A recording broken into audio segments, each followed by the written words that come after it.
August 1ஆம் தேதி real estate தரகர் சிவகுமார் தன்னுடைய பசங்களை கூப்பிட பைக்ல ஸ்கூலுக்கு போய்கிட்டு இருந்தாரு. அப்போ பாதி வழியில அவரை வழிமறிச்ச 2 பேரு சிவகுமார் கிட்ட பயங்கரமா வாக்குவாதம் பண்ணியிருக்காங்க. அதை அடுத்து கண்ணிமைக்கிற நேரத்துல சிவகுமார பயங்கர ஆயுதங்களால சரமாரியா குத்தி கொன்னுட்டு தப்பிச்சு போயிட்டாங்க. இத கேள்விப்பட்டு சம்பவ இடத்துக்கு போன போலீஸ் சடலத்தை மீட்டு போஸ்ட்மார்ட்டத்துக்கு அனுப்பி வச்சாங்க. பிறகு உயிரிழந்து கிடக்கிறது யாரு, இவரை யாரு கொலை செஞ்சான்னு அங்க இருந்த பொதுமக்கள் கிட்ட கேட்டிருக்காங்க. அதுக்கு பொதுமக்கள் கிட்ட இருந்து எந்த ஒரு பதிலும் கிடைக்கல. இதனால முதற்கட்டமா அந்த ஏரியாவுல இருக்கிற சிசிடிவி காட்சிகளை எடுத்து ஆய்வு பண்ணிருக்காங்க போலீஸ். சிவகுமாரோட செல்போனை கைப்பற்றின போலீஸ் அவருக்கு யார்கிட்ட இருந்து அடிக்கடி போன் வந்திருக்கு, யார்கிட்ட இருந்து லாஸ்ட் கால் வந்திருக்குன்னு மொத்த டீடைல்ஸையும் எடுத்து பார்த்திருக்காங்க.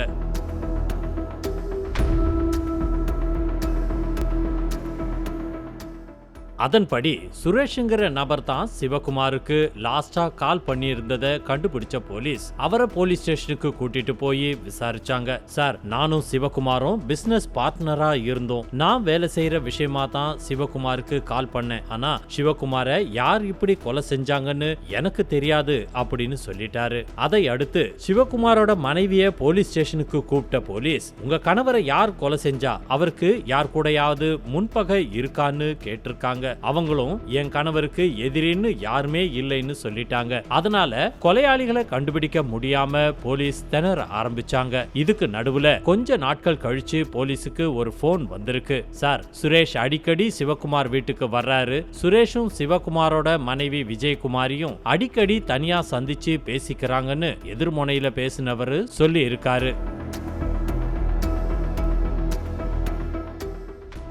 இந்த போன் காலை வச்சு கேஸ அடுத்த கட்டத்துக்கு கொண்டு போக நினைச்ச போலீஸ் முதல்ல சுரேஷையும் விஜயகுமாரியையும் கஸ்டடியில எடுத்து விசாரிக்க ஆரம்பிச்சாங்க. சென்னையை அடுத்த திருவேற்காடு டிடிஎஸ் நகரை சேர்ந்த சிவகுமார் ரியல் எஸ்டேட் பிசினஸ் செஞ்சுக்கிட்டு இருந்தாரு. இவருக்கு விஜயகுமாரிங்கிற மனைவியும் 3 பிள்ளைகளும் இருந்தாங்க. சிவகுமார் கூட பிசினஸ் பார்ட்னரா சுரேஷ்ங்கிற நபர் இருந்திருக்காரு. பிசினஸ் பார்ட்னருங்கிறதால சுரேஷ் அடிக்கடி சிவகுமார் வீட்டுக்கு போறது, அவங்க வீட்டிலேயே தங்க அந்த குடும்பத்துல ஒரு நபரா இருந்திருக்காரு. இவங்களுடைய வாழ்க்கை இப்படி நல்லபடியா போய்கிட்டு இருந்த நேரத்துல சுரேஷுக்கும் விஜயகுமாரிக்கும் தகாத உறவு ஏற்பட்டிருக்கு. முதல்ல நார்மலா பேச ஆரம்பிச்சவங்க அதை அடுத்து நெருக்கமா பழக ஆரம்பிச்சிருக்காங்க. ஆனா அடுத்த கொஞ்ச நாட்கள்லயே இவங்களுடைய தகாத உறவு சிவகுமாருக்கு தெரிய வந்திருக்கு. இதனால கடும் மன உளைச்சலுக்கு ஆளான சிவகுமார் மனைவி விஜயகுமாரிய கண்டிச்சிருக்காங்க.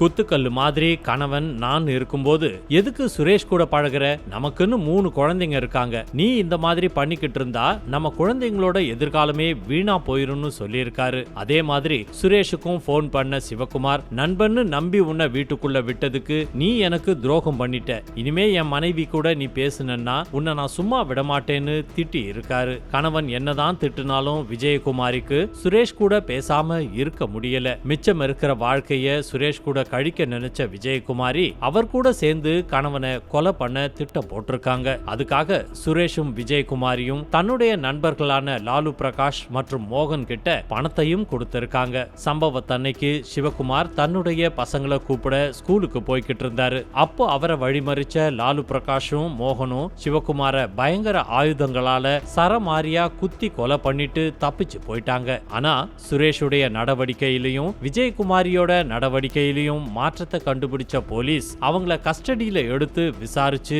கொலைக்கு காரணமான சுரேஷ், விஜயகுமாரி, லாலு பிரகாஷ், மோகன் 4 பேரை அரெஸ்ட் பண்ணிட்டாங்க.